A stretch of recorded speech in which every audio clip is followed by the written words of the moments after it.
आप सभी का हमारे चैनल भैरवनाथ तांत्रिक तारा प्लेटफॉर्म जौनपुर में स्वागत है।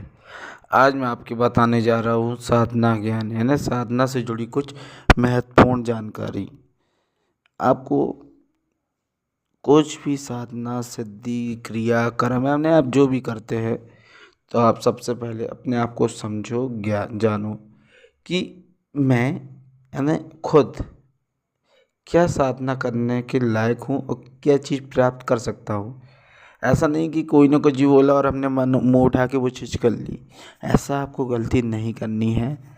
ज्ञान इसलिए आपको बता रहा हूँ बात क्योंकि आप समझो।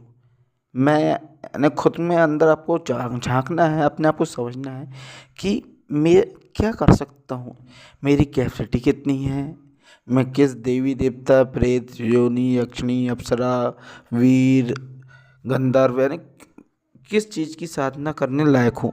अगर हम किसी चीज़ की साधना करने लायक नहीं हैं और अगर उस चीज़ की करने की कोशिश करते हैं तो हमको अपने शरीर में भारी नुकसान उठाना पड़ सकता है।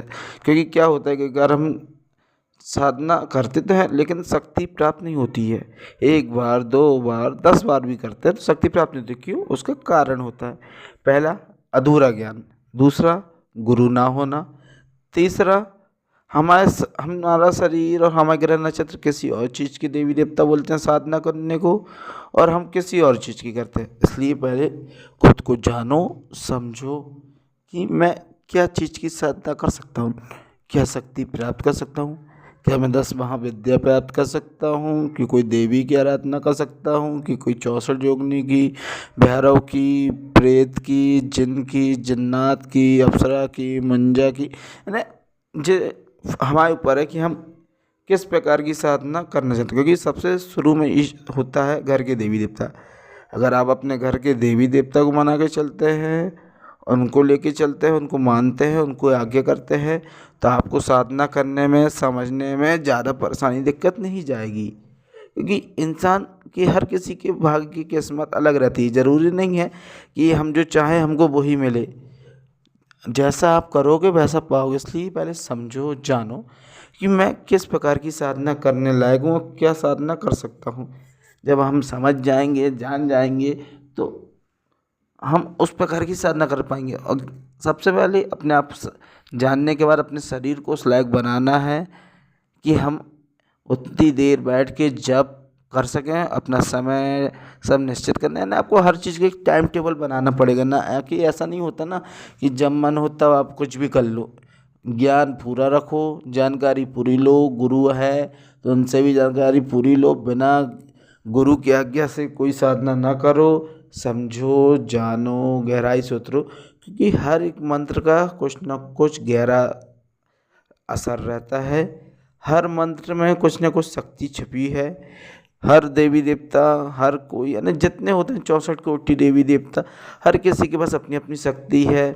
हर किसी का अपना अपना मतलब रहता है। यानी मतलब बोला जाए तो हर किसी की शक्ति कुछ न कुछ देती है।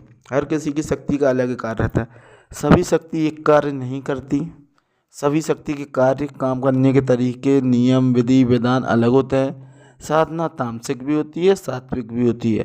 फ़र्क यह है कि हमको खुद पता करना है कि हम कौन से देवी देवता की साधना कर रहे हैं।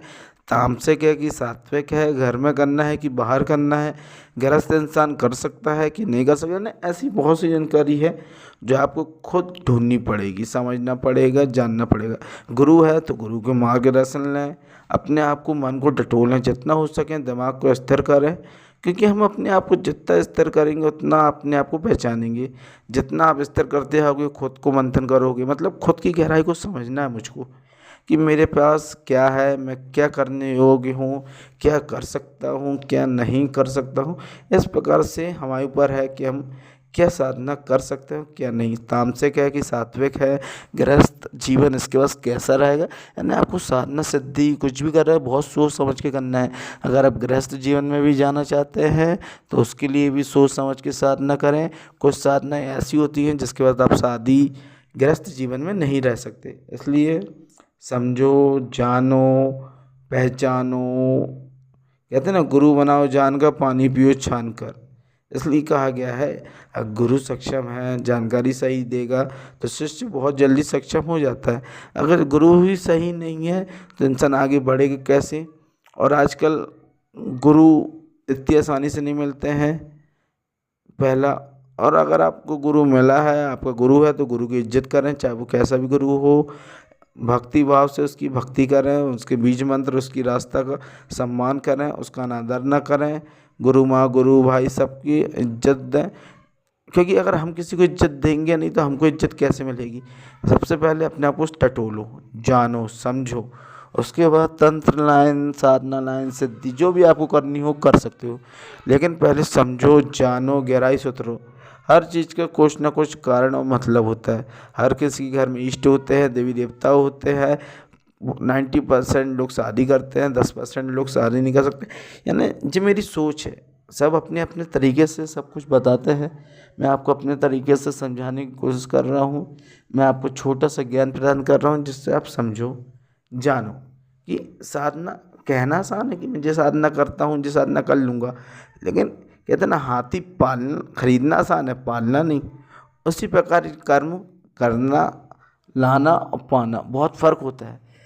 कुछ चीज़ें एक बार में प्राप्त हो जाती हैं, कुछ चीज़ों में सालों बीत जाते हैं, लेकिन निराश नहीं होना, क्योंकि हम जो भी मंत्र तंत्र करते हैं उसकी शक्ति हमारे शरीर में एकत्र होती है, जो हमको कहीं ना कहीं फ़ायदा देती है, लेकिन इंसान समझ नहीं पाता।